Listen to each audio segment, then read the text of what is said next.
Le Kangoo est le ludospace de Renault, concurrent des Berlingo, Partner, Caddy, etc.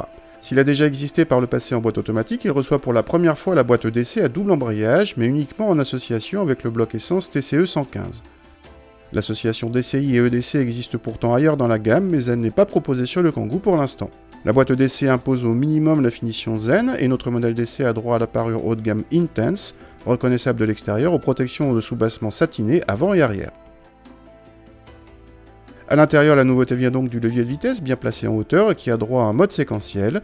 On retrouve par ailleurs la planche de bord en plastique peu flatteur des autres Kangoo et ici le système AirLink commandé par une molette sur la console centrale. L'habitabilité est généreuse, gigantesque pour la garde-toit et les passagers arrière bénéficient d'un toit vitré mais fixe.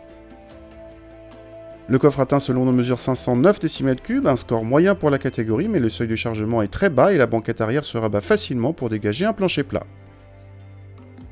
Contact et le petit 4 cylindres se montrent relativement discrets, un point important puisque sur le Kangoo l'insonorisation n'est pas le point fort, comme en témoignent les bruits aérodynamiques importants sur autoroute. La boîte d'essai fait bien son office et travaille en douceur avec le 1,2 litre qui octroie des relances suffisantes.